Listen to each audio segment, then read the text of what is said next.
Saxon Algebra 1/2, lesson 112. Look, we're done with another week. Yay. It's not that I'm excited to be done, you guys, because honestly, I love teaching math, and it's not like a heavy burden for me to carry. The reason I'm excited about winding down this year, and the reason that I'm keeping track of it a little bit more than I usually do, is because this has been a rough year. Doing this all through video and not meeting in person, I think is kind of exhausting and kind of wearing. And so I know that at this point, you're probably really sick and tired of this. Of course, if we were meeting in person, you wouldn't be sick of me at all. But clicking into dumb old YouTube and listening to another video, blah, blah, blah, blah, blah, I understand that that is probably something that, I don't know, maybe you like it. But anyway, I'm just giving you extra encouragement that we are getting to the end of what has been a really long and very weird year. Okay, lesson 112. We're done with our business math little section, and now we're going to talk about another kind of subset of algebra. This is the study of probability. I'm going to explain what that means. It comes from a branch of mathematics that is often called statistics, which are just what you would think. If you follow any kind of sport, you know what statistics are, right? It's RBIs, it's interceptions, it's number of assists on goal, right? Every sport has a bunch of statistics, and you know that they're numbers that represent something interesting. So the probability is a subset of statistics. Okay, the best way to understand what probability is to give you some examples of situations where we can calculate a probability. Draw with me, it'll be fun. One example is rolling a die. Two of them are called dice. One of them is called a die. If you've ever played a board game, you've rolled a die, and you know that there are 6 different outcomes, right? 1, 2, 3, 4, 5, 6. And any one of them is just as likely as the other, right? You're not, when you roll the die and toss it, any one of those 6 numbers could come up, right? And it's equally probable. Here's another one. This hi-ho cheerio, I know for sure. I hope you've played hi-ho cheerio in your life. A spinner that looks like this. And there's the little plastic arrow thingy, right? And you flick the little thing. And in this particular one, there would be 4 outcomes, right? Equally possible that you could get a 1, a 2, a 3, or a 4, right? There's nothing specific to it. How about this?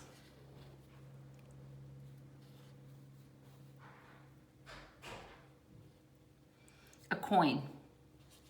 That's heads. 2 outcomes, heads or tails, right?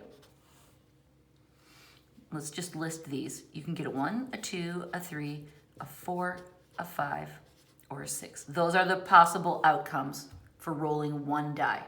We're going to talk about the kind of board games where you roll 2 die, like Monopoly. But right here, we're just talking about 1. So there are 6 different outcomes. Here, there are 4 outcomes because our spinner has 4 sections. With flipping a coin, there's 2 outcomes, heads or tails. Okay, these are all examples of things we can measure with probability because they have equal outcomes. You're not more likely to get one than the other. I know I've already said that, but I'm saying it again.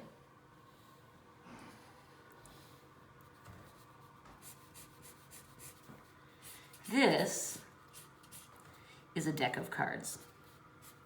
Okay, I'm not going to draw all 52. And let's have the ace of clubs on the front, right? Now, with a deck of cards, there are 52 different outcomes because there are 52 cards in a deck. So I'm just going to review for you. If you don't play cards a lot, I'm going to review for you. There are 4 suits, and they are hearts, diamonds, spades, and clubs. That's the easiest way to draw clubs, is 3 circles, right? This is an upside down heart. Mine doesn't look too good. Spades, drawn upside down heart. Okay, there are 2 colors. These 2 are red. These 2 are black. All right, there are 13, what would you call them? There are 13 of each suit. Right? So within hearts, diamonds, spades, and clubs, we have 2, 3, 4, 5, 6, 7, 8, 9, 10, and then I'm just going to a second row now. Jack, queen, king, and then the ace, which can go high or low, right? Okay, so those are the 13 different cards of each suit.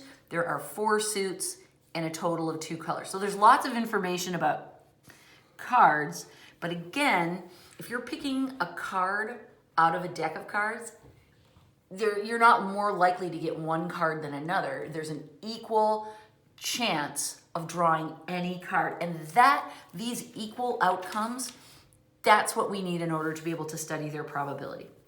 The probability of any event, which we'll define as like rolling a 2 or spinning a 3 or flipping and getting a heads.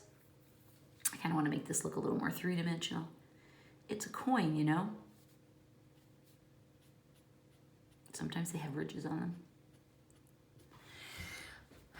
That's too big. All right, you get the idea. The probability of the event is we find the number of what we call desired outcomes over the number of total possible outcomes. So, for example, if we want to find the probability of flipping a coin and getting heads, well, there's only one outcome that's heads when we flip a coin, but there are 2 possible outcomes, 1, 2, heads and tails. So the probability of flipping a coin and getting heads is 1 out of 2. However, the probability of rolling a 6, there's only 1 6 on the side of a die, and there are 6 different outcomes. So that is 1 out of 6. That's how we play the game, you guys. It's really straightforward. We just have to imagine the different outcomes, and the best way to do that is to draw a picture. And then just think logically. And then sometimes we have to simplify by reducing the fraction, but that's all. There's not a lot of math in this. Okay, there are 2 examples. The first one is about a deck of cards. We just reviewed all that information. So keep that in mind, right? Hearts, diamonds, spades, clubs. The first 2 are red, second 2 are black. They each have 13 different cards. 2, 3, 4, 5, 6, 7, 8, 9, 10. Jack, queen, king, ace. All right. A deck of cards contains 52 cards. Oh, John's going to review again for us. 13 are spades, 13 are hearts, 13 are clubs, 13 are diamonds. Jimmy tears up the ace of spades. That is a wanton act of destruction, isn't it? I have a hanging plant behind me in my dining room, and it's the long little traily bits of it keep grabbing my hair, which is creepy because I feel like there's someone in the room with me. Jimmy tears up the ace of spades. Then he shuffles the remainder of the deck and draws 1 card. What is the probability that that card is a spade? Okay, the easiest way for me to do this is to find the probability of drawing a spade before Jimmy rips it up, okay? So the probability of getting a spade is, we know there are 13 spades out of 52 cards total, right?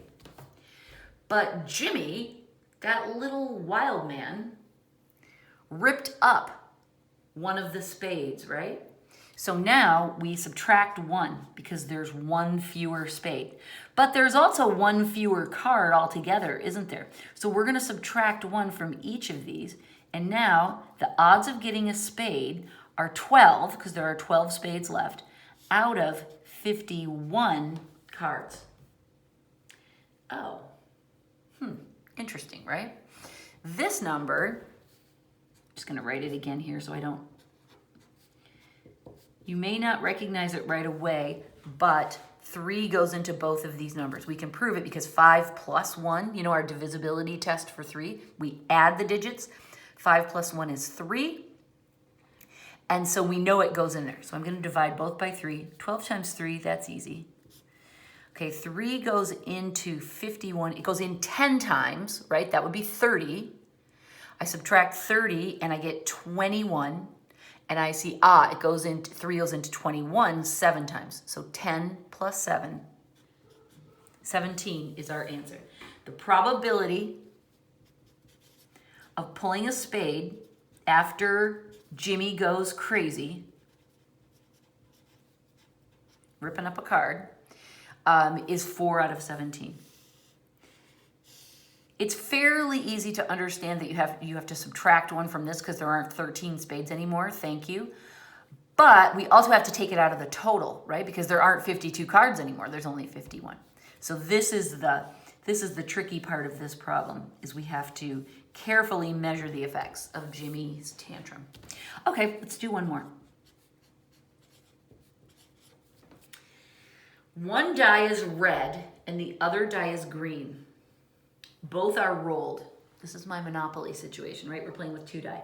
Or, do you ever have the game Trouble with the little plastic dome in the middle? It's the Pop-O-Matic, right? And you push down on the little thing and the 2 die spring around. That was such a novelty. We had Trouble, and that was just like such a high-tech piece of wizardry, those little die. And of course, the whole secret is that way you can't lose the die, right? They're built into the game. I loved it. Both are rolled, the red and the green. What is the probability of getting... And this is the way we write it. John just asks a question. He says, what is the probability of getting a sum of 7? So I write the probability of sum equals 7. And B, the other thing he wants us to find is finding the probability of a sum that equals 4. Okay, so John writes it as a sentence, and I shorthand it into this notation. All right, now here's the thing. We talked before about just 1 die and said there's 6 different outcomes. But if we have 2 die, that means there are 6 times 6 different outcomes. There's a lot more outcomes, right? As you know from playing board games, I'm sure. So what we're gonna do is we're gonna make a nifty little chart that will show us how many different outcomes there are. Let's put the red die down here. 1, I'm gonna make it pretty big so you can see it easily. 1, 2, 3, 4, 5, and 6. Okay, these are all the possible outcomes of the red die. Okay, it can get 1 through 6. We know that. We've drawn the picture. It's a cube. There are 6 sides. You can get that number on any of them. But over here, 1, 2, 3, 4, 5. Lord help me, I love a nice straight chart. It's not perfect, but it's not bad. This side, we're going to show the different options with the green die. It also has 1, 2, 3, 4, 5, 6. And you and I both know that if you're playing a game with 2 die and you roll them, throw them out on the table, throw them across the room if you're mad at the people you're playing with, things happen. You add them together, right? You add together the two numbers that you roll, and that's what your move is. So we have to go through and we have to add all these numbers. And I'm just gonna make these lines a little bit heavier so that we can see these are all our outcomes. 1, 2, 3, 4, 5, 6. 1, 2, 3, 4, 5, 6. So we see there are 36 different outcomes, right? 36 total possible outcomes. I know that just from multiplying 6 times 6. If I wasn't sure, I could count the squares. This is going to be helpful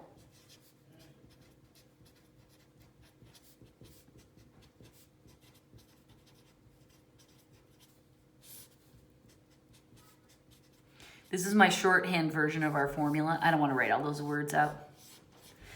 The probability of any event, which John sets for us, is the number of desired outcomes, which is what John has asked us to find, over the number of total possible outcomes. I didn't write all that. So we see right here that there's 36. That's going to be helpful in doing this, isn't it? Okay, let's write out now what the sum is of each of these pairs of numbers that we might throw. And it's pretty easy. I'll get us started. 1 and 1 is 2. 1 and 2 is 3. 1 and 3 is 4, 5, 6, 7. Now when we go to start the next one, look, we just start a number bigger and it goes up just the same. So fill in your chart. Check to make sure you're staying on track with me, but you're just going up by 1 with each row, right? It's easy to add them, but you can go faster.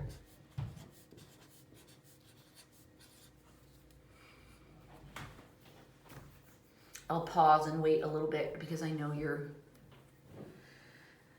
it's always harder to keep up. My hand's in the way. I understand. You can't listen and write at the same time. It's easier when we do this in person because I can watch, right? And see when you're caught up with me and see when I need to be quiet. Next year,